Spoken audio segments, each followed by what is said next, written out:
السلام علیکم ورحمۃ اللہ۔ الحمد للہ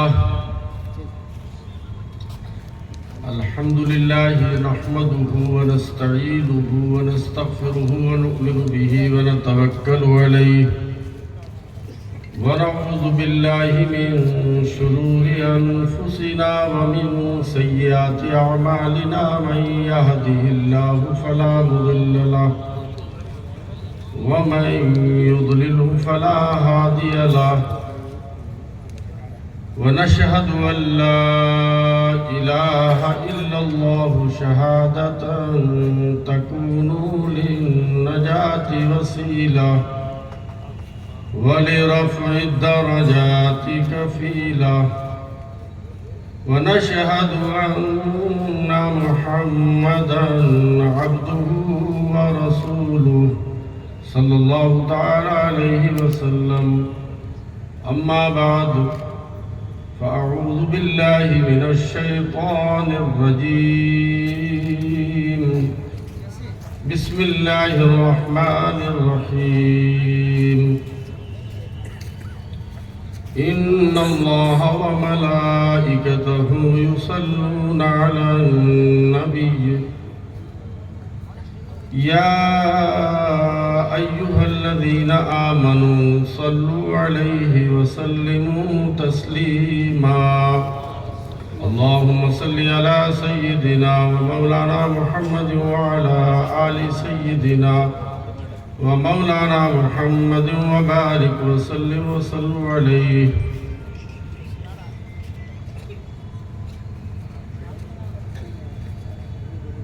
آج کا یہ عظیم الشان اجلاس اور اس کے صدر عالی وقار، ممبر پر رونق افروز، پوری ریاست سے تشریف لائے ہوئے علماء اکرام، بالخصوص آل انڈیا ملی کونسل کے اسسٹنٹ سیکریٹری جنرل، ہمارے بزرگ قائد شیخ طریقت حضرت مولانا سید مصطفیٰ رفاعی صاحب مدد اللہ العالی، برادر عزیز حضرت مولانا عمر عابدین صاحب قبلہ، آل انڈیا ملی کونسل کے اسسٹنٹ سیکریٹری جنرل ڈاکٹر شیخ نظام الدین صاحب، حضرت مولانا سلیمان صاحب، ملی کونسل کے ہمارے بہت ہی ذمہ دار مولانا عبدالقدیر صاحب نظامی، آپ کے بہت ہی ہر دل عزیز سیاسی رہنما لیڈر، آپ کے منتخب شدہ نمائندے، برادر محترم عبدالحفیظ خان صاحب ایم ایل اے، اور بہت سے اسٹیج پر موجود علماء اکرام، سامنے بیٹھے ہوئے بزرگوں، دوستوں اور نوجوانوں، یہ بہت ہی خوبصورت بزم آج کا یہ اجلاس، جسے تمام مکاتب فکر کے ذمہ داروں نے دردمندانہ احساسات کے ساتھ کرنول کی سرزمین پر منعقد کیا ہے، جس کا عنوان ہے کہ موجودہ دور میں اور حالات میں ہماری ذمہ داریاں کیا ہیں۔ مجھ سے پیش رو فاضل مقررین نے آپ حضرات کو خطاب کرتے ہوئے اپنی مفکرانہ اور فاضلانہ فکر و سوچ کے ساتھ آپ تک بہت سی باتیں پہنچائی ہوں گی۔ آج سے 1.5 مہینے قبل میں کرنول حاضر ہوا تھا اور آل انڈیا ملی کونسل کے پولیٹیکل فورم کا یہاں 2 روزہ اجلاس تھا۔ اس اجلاس میں میں بول رہا تھا اور آپ کے ایم ایل اے صاحب تشریف فرما تھے۔ میں نے اپنی دوران تقریر ان سے گزارش کی کہ کرنول کی سرزمین پر مسلم نوجوانوں کی ایک ورکشاپ ہونی چاہیے تاکہ ان کے شعور کی بیداری میں قیادت کے کچھ لوگ یہاں پر حاضر ہو کر اپنا کردار ادا کر سکیں۔ آپ کے ایم ایل اے نے موقع کو بہت ہی مناسب جان کر فوراً ہی کھڑے ہو کر میری اس دعوت کو قبول کیا اور مجھ سے کہا کہ آج ہی ڈیٹ طے ہو جائے گی، آپ بتائیے کہ آپ آئیں گے کہ نہیں آئیں گے۔ اب چونکہ میں نے اپنی تقریر کے دوران یہ بات کہہ دی تھی تو میری مجبوری تھی کہ انہوں نے اس کو قبول کیا، تو میں نے بھی برجستہ یہ کہا کہ اگر آپ میرے عنوان پر گفتگو کرنے کے لیے کوئی محفل سجائیں گے تو میں ضرور آنے کی کوشش کروں گا۔ اللہ تبارک و تعالیٰ کا شکر و احسان ہے کہ میری زبان سے نکلی ہوئی بات اور ان کی طرف سے قبول کی ہوئی بات اور آل انڈیا ملی کونسل کے اجلاس میں طے شدہ بات اور پروگرام آج عملی طور پر آپ کو کرنول کی سرزمین پر دکھائی دے رہا ہے، اور نہایت ہی خوشی کا مقام اور مسرت کی بات یہ ہے کہ آج کے اس پروگرام میں ہندوستان کی مسلمانوں کی سب سے شاندار باوقار موقر تنظیم، جس کو امبریلا تنظیم اور آرگنائزیشن سے ہم لوگ جانتے اور کہتے ہیں، All India Muslim Personal Law Board, اس کے صدر محترم نے بھی دعوت قبول کی اور آج وہ بھی دوپہر سے کرنول کی سرزمین پر تشریف فرما ہے۔ آج دوپہر میں علماء کا اجلاس تھا، اس میں ان کی صدارت اور خطاب ہوا اور تھوڑی دیر کے بعد انشاءاللہ تعالیٰ وہ آپ کے اس اسٹیج پر تشریف لانے والے ہیں۔ آپ کو مبارک ہو کہ آپ نے ہماری دعوت قبول کی اور اس اجلاس کو سجایا۔ اجلاس کے منعقد کرنے سے پہلے ہی جو ارادہ آپ نے کیا وہ ارادہ حقیقت میں زمین پر حقیقت کی شکل میں نظر آنے لگا۔ جو پہلی بات تو یہ تھی کہ جب ہم اس قسم کا اجلاس کریں گے تو وہ اتحاد اور اتفاق کا پیغام دیتا ہوا نظر آئے گا۔ میں مبارکباد دیتا ہوں کرنول کی سرزمین کے علماء اکرام کو، آل انڈیا ملی کونسل کے ذمہ داروں کو، ان کے آپ کے ایم ایل اے کو کہ انہوں نے ایسا شاندار اجلاس سجایا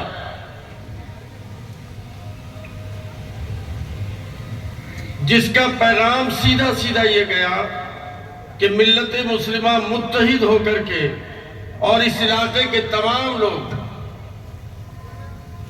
بلا تفریق مسلک و مشرب All India Muslim Personal Law Board کے محترم صدر کی موجودگی میں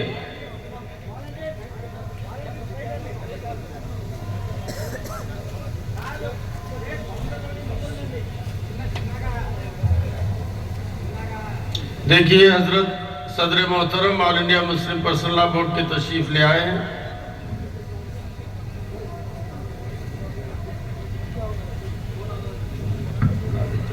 نعرہ تکبیر، نعرہ تکبیر، نعرہ تکبیر۔ صدر All India Muslim Personal Law Board, صدر All India Muslim Personal Law Board, صدر All India Muslim Personal Law board.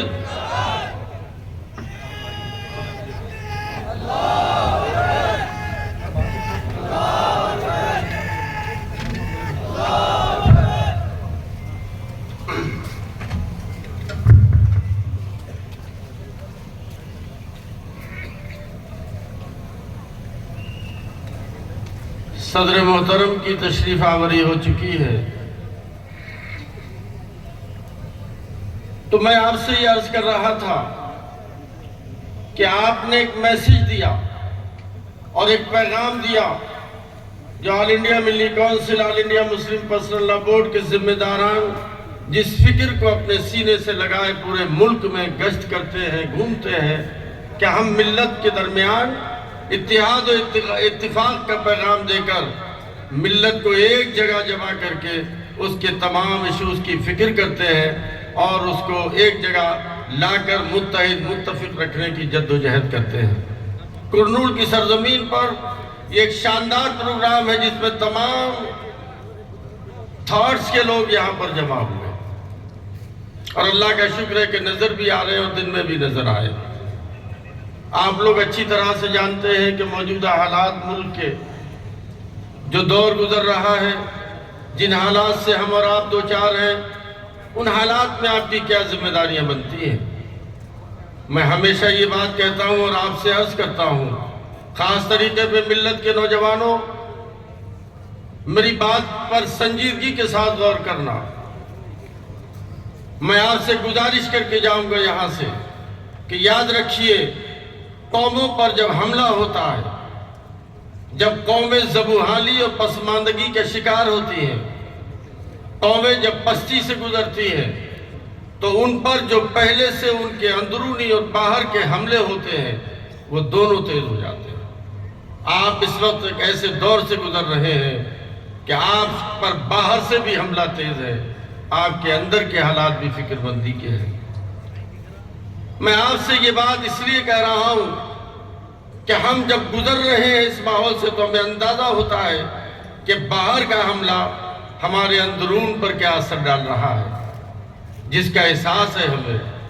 آپ سے کہنا یہ چاہتے ہیں ہم لوگ کہ ہم اس دین کے امین ہیں جو آفاقی ہے، ہم اس اسلام کے ماننے والے ہیں جو دائمی ہے، ہم اس رسول کے غلام ہیں جو دنیا کے لیے رحمت للعالمین بن کر کے تشریف لایا، ہم اس اللہ رب کریم کے بندے ہیں اور اس کی غلامی کرتے ہیں جو رب العالمین ہے، ہم اس قوم کے لوگ ہیں کہ جن کی پشت پر ایک شاندار تاریخ سجی ہوئی ہے، ہم وہ لوگ ہیں کہ دنیا کے سامنے ہم نے اپنے عمل، کیریکٹر اور کردار سے مختلف اوقات میں ایسی تاریخیں پیش کی ہیں جو دنیا کے لیے آئیڈیل اور نمونہ رہی ہے۔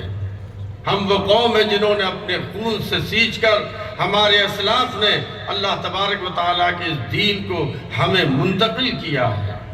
ہم ایک آئیڈیالوجی رکھتے ہیں، ہم ایک نظریہ حیات رکھتے ہیں، ہم وہ قوم ہیں جن کی اپنی ایک وچاردھارا ہے، اور ایسی وچاردھارا نہیں ہے جس کے اصول ہر روز بدلتے ہوں، جس کے زاویہ نگاہ جس کا بدلتا ہو، جس کے افکار و تخیلات میں کوئی تبدیلی آتی ہو۔ ہم ایسے نظریہ حیات کے حامل ہیں کہ جس کو اللہ تبارک و تعالیٰ نے دنیا کو پیدا کرنے والے مالک و مولا نے دستور حیات کی شکل میں ہم تک اللہ کے رسول پیارے آقا جناب محمد رسول اللہ صلی اللہ علیہ وسلم کی عملی زندگی کے ذریعے سے ہم تک بھیجا اور پہنچایا ہے۔ ہم ایسے نظریے کے حامل ہیں۔ آپ کی ذمہ داری کتنی بڑھتی ہے؟ آپ پر جو حملہ ہوتا ہے وہ کیا کرنا چاہتا ہے؟ آپ سوچتے ہو کبھی؟ آپ نے فکر کی ہے کبھی کہ دنیا کی وہ باطل قوتیں جو آپ پر حملہ آور ہوتی ہے اس کے پیچھے ان کا منشا کیا ہوتا ہے؟ پہلا تو یہ ہوتا ہے کہ آپ پر حملہ کر کے آپ کے نظریات سے ہاتھ دھلوانے کی کوشش کریں، آپ اپنے نظریے سے باز آئے، آپ اس حق و صداقت کے پیغام کو عام کرنا چھوڑ دیں، آپ اللہ تبارک و تعالیٰ کے بھیجے ہوئے دین سے آپ اس طرح اس کے ساتھ نہ جڑے رہیں جس طرح کہ آپ کو جڑنا چاہیے۔ اور جب یہ حملے تیز ہوتے ہیں تو کیا ہوتا ہے؟ منفی رجحانات پیدا ہوتے ہیں، نگیٹو تھنکنگ پیدا ہوتی ہے، اور جب یہ پیدا ہوتی ہے تو کیا ہوتا ہے؟ اس کے بعد کا جو مرحلہ آتا ہے وہ یہ آتا ہے کہ قوموں کے افراد کے صلاحیتیں معطل ہونا شروع ہو جاتی ہیں۔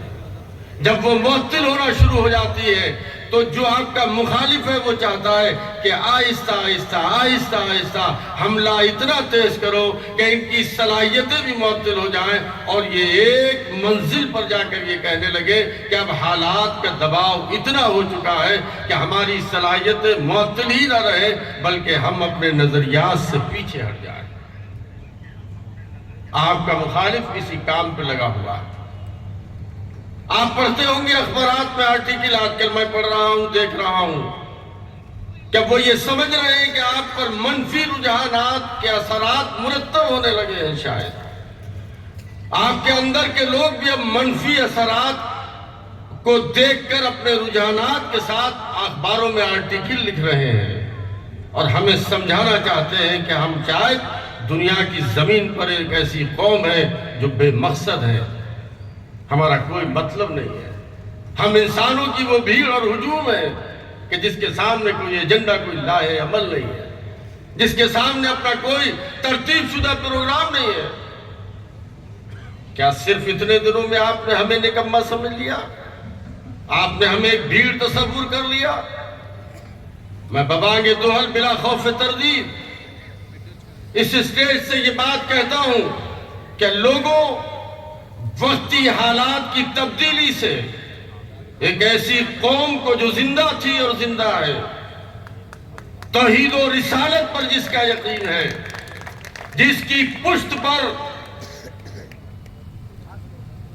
میدان بدر کی تاریخ لکھی ہوئی ہے، جس کے پاس احد کی تاریخ ہے، جس کے نام میدان کربلا کی تاریخ لکھی ہوئی ہے، اس نے ایک نہیں 1000 ایسے دور دیکھے ہیں اور بار بار دیکھے ہیں، اور ہم جانتے ہیں، خوب سمجھتی ہے آپ کی قیادت ہمیں کہاں کیسے کیسے آگے بڑھ کر آپ کی رہنمائی کرنی ہے اور ان حالات کا مقابلہ کرنا ہے، لیکن اس جذبے کو تمام تر نشیب و فراز کبھی متاثر نہیں کر سکتے۔ ہم خوب جانتے ہیں کہ توحید کی امانت سینوں میں ہے ہمارے، آسان نہیں مٹانا نام و نشان۔ اچھی طرح دنیا جانتی ہے، نہیں جانتی ہے تو جاننا چاہیے دنیا کو۔ اور یہ میں آپ کو بتاؤں، محسوس کرنا چاہیے دنیا کو۔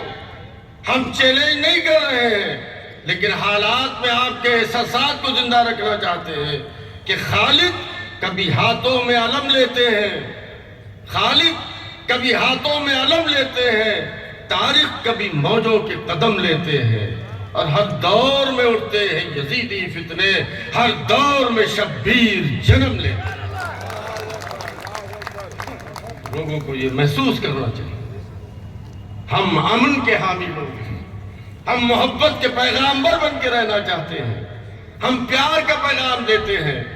اس یہ ملک جو ہمارا عزیز وطن ہے، جو ہمارا محبوب وطن ہے، جس کے بنانے سنوارنے ترقی خوشحالی کے راستے پر لے جانے اور آزاد کرانے سے لے کے آج تک، جس کو سب کچھ ہمارے اسلاف نے دے کر یہاں لا کر کھڑا کیا ہے، جس کے ذرے ذرے سے ہم محبت کرتے ہیں، اور جس کے سب سے شاندار شاعر نے اپنے زمانے میں کہا تھا، ہمارا وہ عقیدہ بھی ہے، ہم جانتے بھی ہیں، بتاتے بھی ہیں کہ مذہب نہیں سکھاتا آپس میں بیر رکھنا، ہندی ہے ہم وطن ہے، ہندوستاں ہمارا، جانتے ہیں ہم یہ بات۔ اس لیے آپ سے صرف ایک گزارش ہمیں یہ کرنی ہے، منفی رجحانات کو پیدا مت ہونے دینا، ہمت کے ساتھ رہو، تم کھڑے ہو، میں تمہیں سلام بھی کروں، میں تمہیں مبارکباد بھی دوں، میں تمہارا خادم ہوں۔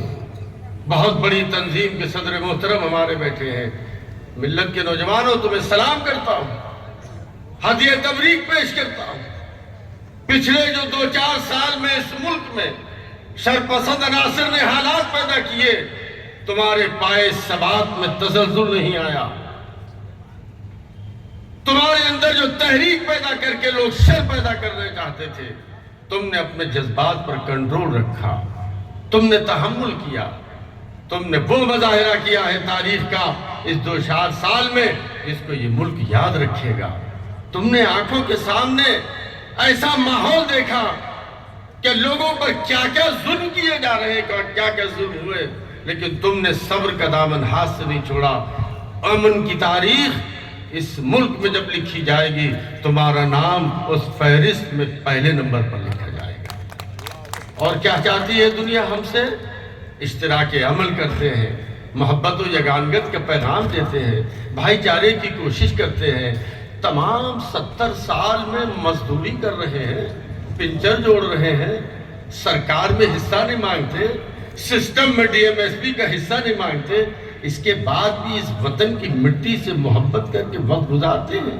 لاکھوں بچے ہوٹلوں پر ہمارے برتن مانج رہے ہیں، تعلیم کا انتظام نہ ہو سکا، ہمیں ہمارا حصہ نہ مل سکا، ہمیں ہمارا وقار نہ مل سکا، ہمیں جو ملنا چاہیے تھا وہ نہ ملا، لیکن اس کے بعد بھی ہمارے دلوں میں اس ملک کی محبت میں کمی آنے کے بجائے لگاتار اپنے وطن سے ان تمام تر ناانصافیوں زیادتیوں کے باوجود بڑھتی چلی گئی۔ کل بھی جذبہ حب الوطنی سے سرشار تھے، آج بھی جب جذبہ حب الوطنی سے سرشار ہیں۔ نہ پڑھتے ہوئے، وسائل کے نہ ہوتے ہوئے، انتظام نہ ہوتے ہوئے بھی جب آسمان سے اوپر، جب چاند پر لوگ کمندے ڈالنے کے لیے چلے گئے، اس میں بھی ہم نے اپنا حصہ ادا کیا، اپنا کردار ادا کیا۔ ان حالات میں بھی ہم نے اپنا حصہ ادا کیا۔ کہاں حصہ ادا نہیں کرتے ہیں، کہاں محنت نہیں کرتے ہیں، کہاں کوشش نہیں کرتے۔ اس لیے ہم جذبہ حب الوطنی سے سرشار ہیں، ہم اس کے شہری اچھی طرح سے اپنے فرائض، اپنی ڈیوٹیز کو جانتے ہیں۔ میں لمبی چوڑی تقریر نہیں کروں گا، حضرت تشریف لے آئے ہیں، آپ سے میں 2-3 باتیں کروں گا، لیکن یاد رکھنا کسی بھی آئیڈیالوجی کو زمین پر اس کے فالوورز سے جانا اور سمجھا جاتا ہے۔ پہنچی آپ تک میری بات؟ کسی بھی فلسفہ حیات کو اس کے فالوز کو دیکھ کر کے سمجھا اور محسوس کیا جاتا ہے، یہ کیا ہو سکتا ہے، یہ کیا ہوگا۔ جیسے کہ میں آسان زبان میں یوں کہوں کہ کسی کا بچہ جب سڑک پہ چلتا ہے تو ہم جیسے لوگ پہلی نظر میں یہ جان لیتے ہیں کہ اس کے پیچھے یہ کس کا بیٹا ہوگا، اس کے گھر کی تہذیب کیا ہوگی، اس کے والدین کا انداز زندگی کیا ہوگا، پہلی نظر پڑتی ہے۔ وہ آتا ہے تو سلام کرتا ہے، کھڑا ہوتا ہے، ادب سے ملتا ہے، اس کی زبان سے جو جملے نکلتے ہیں لگتا ہے اس کو وراثت میں بہت کچھ ٹرانسفر ہوا ہے۔ سڑک پہ گزرتا ہے تو محسوس ہوتا ہے کہ کسی کلچرڈ اور مہذب فیملی کا بچہ گزرا ہے۔ سمجھے آپ؟ ایک نگاہ میں۔ اسی طرح سے جب کسی فلسفہ حیات کے فالوورز پہ نگاہ پڑتی ہے تو اندازہ ہوتا ہے کہ انہوں نے کیا سیکھا، کیا پڑھا، ان کا فلسفہ زندگی کیا ہے۔ شکایت آپ سے یہ ہے، آپ جس دین کے حامل ہو، آپ جس دین کے امین ہو، آپ جس نظریہ حیات کو فالو کرتے ہو، اس کا آپ کو زمین پر نمونہ عمل بننا چاہیے۔ آپ بنتے ہو؟ آپ سوچتے ہو؟ آپ کے گھروں میں دین نظر آتا ہے؟ آپ کی زندگی میں، آپ کی لائف میں اسلامی تعلیمات اور پیغامات نظر آتے ہیں؟ اگر آ رہے ہوتے تو 3 طلاق پہ سوال نہ اٹھتے۔ اگر آ رہا ہوتا تو خواتین کے حقوق آپ ادا کرتے ہو۔ بتاؤ، میں اگر اس مجمع سے سوال کروں گا، کس کس باپ نے اپنی بیٹی کو وراثت میں حصہ دیا ہے؟ ابھی سوال کروں، میں نہیں چاہتا ہوں یہ بات کہ آپ کے ہاتھ اٹھے کہ جس پر مجھے اور آپ کو شرمندگی کا احساس ہو۔ دعویٰ کرنا بہت آسان ہے اور فکر کو عملی جامہ پہنانا بہت ضروری ہے۔ ضرور اسلام نے جو مقام خواتین کو دیا وہ دنیا کی کسی قوم نے نہیں دیا، ہم جانتے ہیں اور آج بھی، لیکن جو حقوق اس کے طے کیے گئے، کیا بات ہے؟ کیوں؟ کہ نشہ کہاں سے آیا؟ جو چاہا شراب پی لی، بھانگ پی لی، گھر میں آیا، بیوی سے لڑا، 1 منٹ میں، 1 سانس میں طلاق طلاق طلاق۔ آخر شروع تو ہوا کہیں؟ کیسے شروع ہو گیا؟ اگر زندگی اجیرن ہو رہی تھی، اگر جینے کے معاملات میں دونوں کے پرابلم تھی، تو شریعت نے تو کئی راستے رکھے تھے۔ کیا تم نے استعمال کیا؟ کون سا تم نے پروسیس اختیار کر لیا؟ تم جانتے ہی نہیں ہو، تمہیں معلوم نہیں ہے، تمہیں مولوی صاحب نے بھی نہیں بتایا، تم نے سیکھا بھی نہیں، تم نے جانا بھی نہیں۔ تم نے صرف اتنا جانا کہ میرا نام محمد حسین، ان کا والد صاحب کا نام کیا ہے؟ احمد حسین۔ بولو، کہاں سے نمونہ عمل بنیں گے آپ؟ اس لیے آپ کی زندگی سے شریعت نظر آئے، آپ چلتے پھرتے مسلمان بنو۔ آپ اگر کوئی شخص رکشہ بھی چلا رہا ہے، کیلے بھی بیچ رہا ہے، اس انداز سے بیچتا ہوا نظر آئے کہ لینے والا جب کیلا لے کے آگے بڑھے تو کہے، یار یہ تو کوئی اسلام کا ماننے والا کیلے بیچ رہا تھا۔ سبحان اللہ سبحان اللہ سبحان اللہ. جب اس کو یوں 12 کی ایک جگہ اکٹھے ہوئے کیلوں کو اٹھایا جائے تو وہ اکثر تو یہ کہہ کے نیچے کا چھپا لیتے ہیں کہ یہ کیلے خراب والے اس کو میں سپرد کر دوں، یہ خرید کے چلا جائے.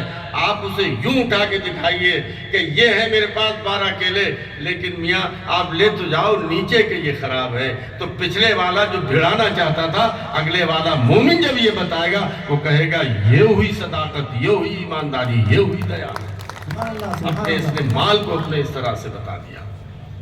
کرتے ہو آپ، کرو گے. آپ کی کتنی بڑی، کیا وہ پرابلم جو دوسروں کے یہاں ہمارے یہاں نہیں ہے؟ ہم روز جاتے ہیں ملک میں، دسیوں لوگ اس بات کا رونا روتے ہیں کہ اولاد ہمارے ہاتھ سے نکل گئی. وہی عمل کر رہی ہے، باپ کی توہین، ماں کی بے ادبی، والدین کے ساتھ گستاخی، بیوی کو مارنا، بچوں پر ظلم، نکما پن، کام نہ کرنا. یاد رکھو میرے عزیزوں اور دوستوں، نوجوانوں، آج ہی سے جلسے کا پہلا پیغام جو آپ کا خادم یاسین عثمانی دیتا ہے، پہلا کام جو نوجوان اپنے ماں باپ کے ساتھ گستاخی بے ادبی کر چکا ہے، اس کے ماں باپ زندہ ہیں، ناراض ہیں، تو پہلا پیغام یہ لے کے جائے کہ آج جلسے سے سیکھ کے آیا ہوں کہ باپ جنت کا دروازہ، ماں کے قدموں کے نیچے جنت. اماں میں نے جتنی غلطی کی آج آپ مجھے معاف کر دو، میں کل کے بعد مومن کی حیثیت سے آپ کا غلام بن کے زندگی گزاروں. کامیاب ہو گیا، ہمارا جلسہ کامیاب ہو گیا.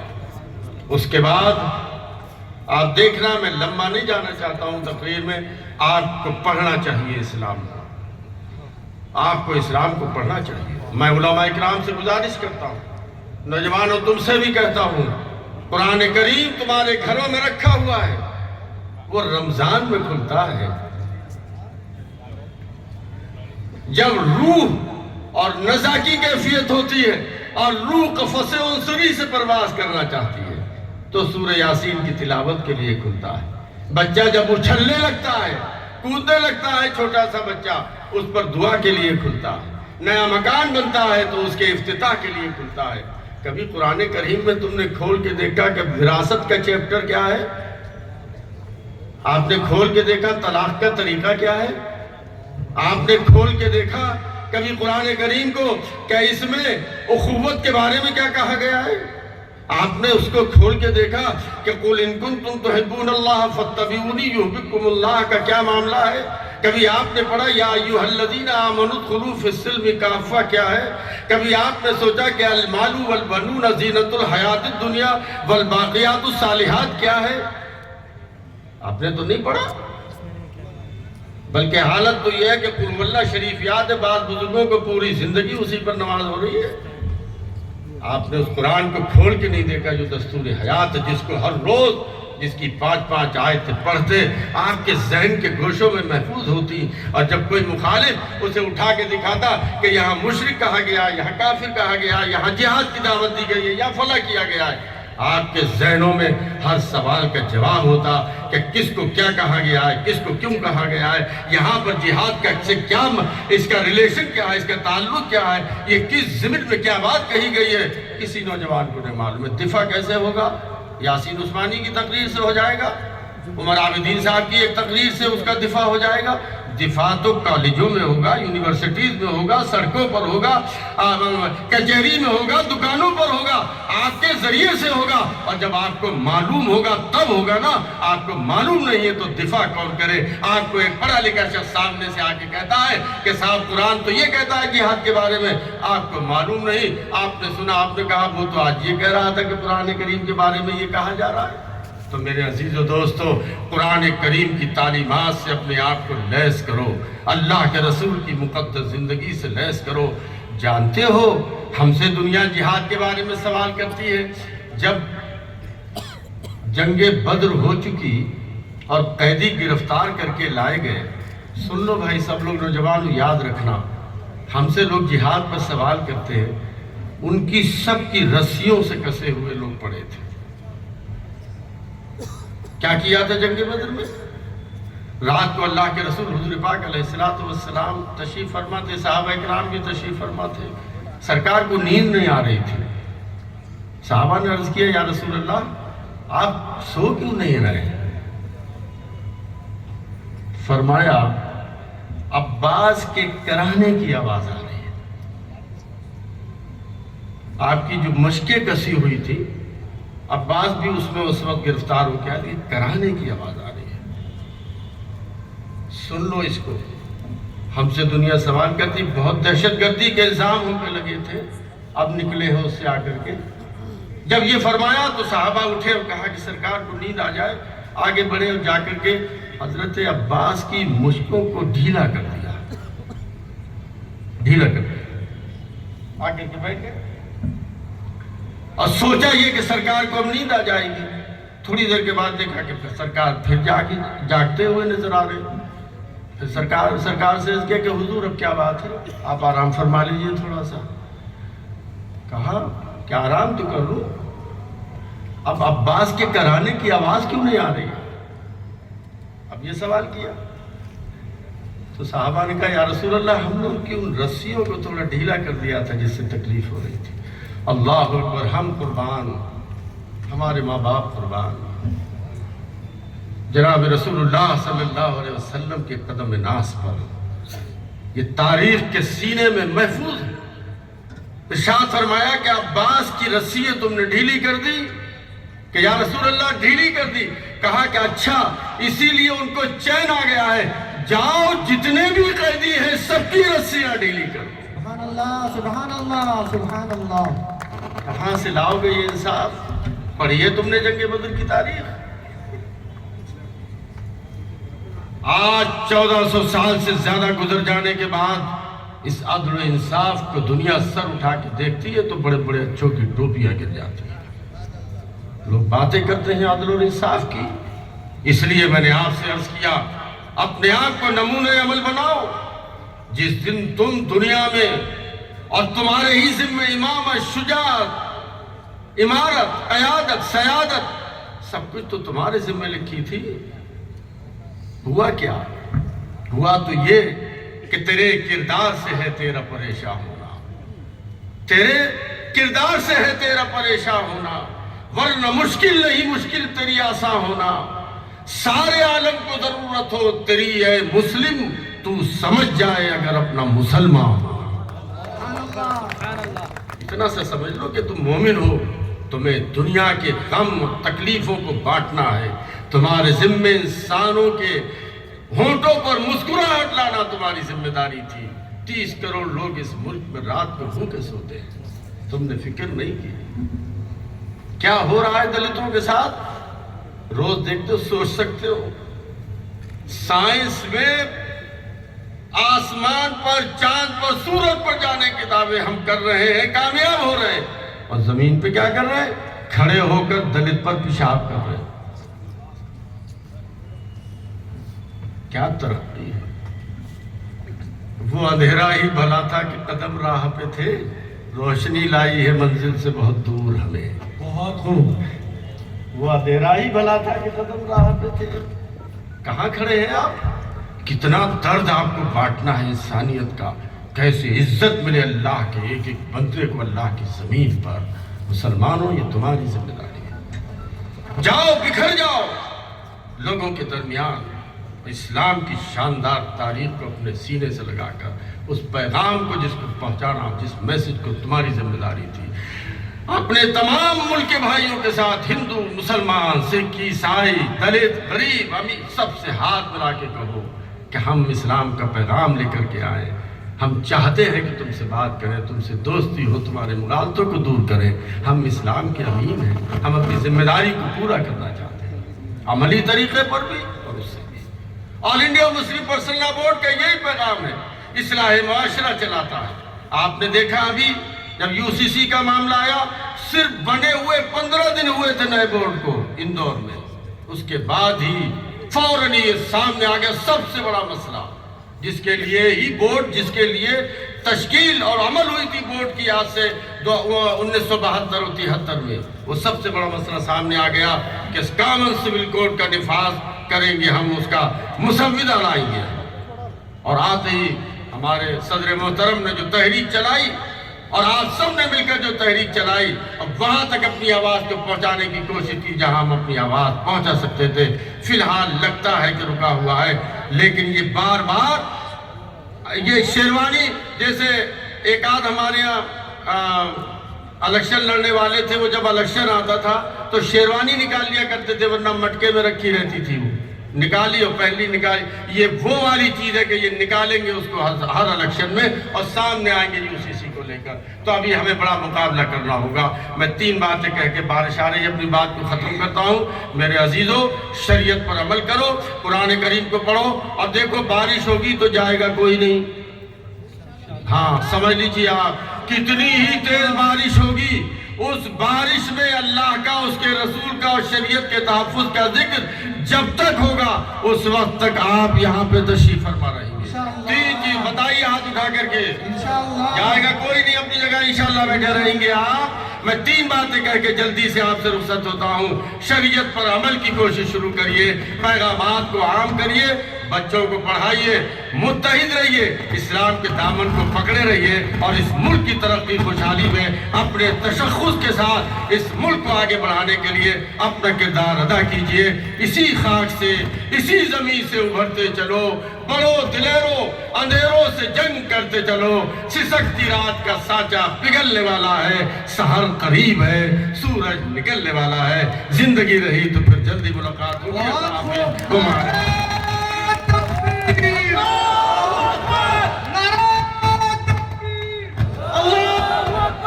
جزاک اللہ خیر، جزاک اللہ. اب میں مفتی عبد الرحمن صاحب سے ایک گزارش کروں گا کہ وہ تہنیت پیش کرنے کے سلسلے میں آواز دیں، تہنیت پڑھ کر. اصل میں تہنیت کا معاملہ رسالدار کے جلسے میں ہونا تھا، وقت کی کمی کی وجہ سے حضرت کا خطاب سننا ضروری تھا، تو 2 تہنیتیں 3 تہنیتیں باقی رہ گئی تھیں، اس کا اعلان فرمائیں.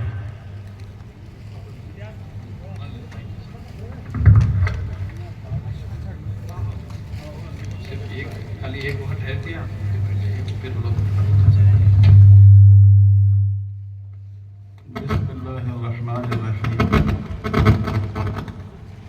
میری آپ تمام حضرات سے درخواست ہے کہ ماشاءاللہ آپ کے اس جلسے کی برکت سے اللہ تعالیٰ کی رحمت کی آمد ہے، اور انشاءاللہ بہت جلد یہ پروگرام مکمل ہو جائے گا. آپ حضرات تھوڑا سا صبر سے کام لیں اور اس جلسے کو آخر تک اپنی شرکت کے ذریعے طاقت پہنچائیں، تاکہ آپ کی آواز کرنول سے لے کر دلی ہوتے ہوئے ملک کے پورے کونے اور گوشے گوشے تک پہنچ جائے. اللہ تعالیٰ ہم سب کی مدد فرمائے.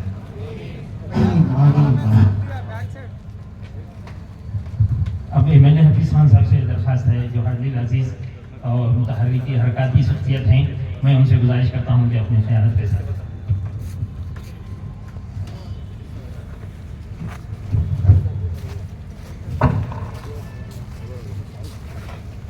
ویسے تو میں یہ علماء کا سٹیج ہے، اصل میں بھی انہی لوگوں کو سننے کے لیے، انہی لوگوں سے سیکھنے کے لیے، ان کے بتائے ہوئے راستے پہ چلنے کے لیے آیا ہوں. مگر کیونکہ آپ لوگوں کے پیار نے مجھے MLA بنا دیا تو وہاں سے یہاں پر آپ لوگوں نے بٹھا دیا ہے. جزاک اللہ خیر. السلام علیکم. سٹیج پہ پیش فرما مولانا خالد سیف اللہ صاحب، مفتی عمر عابدین صاحب، ڈاکٹر یاسین عثمانی صاحب، سید شاہ مصطفیٰ رفاعی صاحب، برادر سراج الرحمان صاحب، جناب سلیمان خان صاحب، شیخ نظام الدین صاحب، متین الدین قادری صاحب کا بالخصوص میں شکریہ ادا کرتا ہوں کہ اتنی دور سے آپ لوگ کرنول کو آئے. اسی طریقے سے میں شکریہ ادا کرنا چاہتا ہوں کہ اس جلسے کے لیے جو رات دن کام کرے ہیں علماء اکرام، زبیر مولانا صاحب کا، ذاکر مولانا صاحب کا، ماجد مولانا صاحب کا، دادا باشا صاحب کا، منظور حافظ صاحب کا، عبد القدیر مولانا صاحب کا، حافظ عبداللہ صاحب کا، مفتی شاہ ولی اللہ صاحب کا، مولانا ذبیح اللہ صاحب کا، قاضی الطاف صاحب کا، مفتی منصور صاحب کا، مفتی عبد الرحمن صاحب کا، مفتی نور صاحب کا، مولانا توصیف صاحب کا، حافظ سید سہیل صاحب کا، سید اطہر پاشا صاحب کا، رزاق بھائی کا، مولانا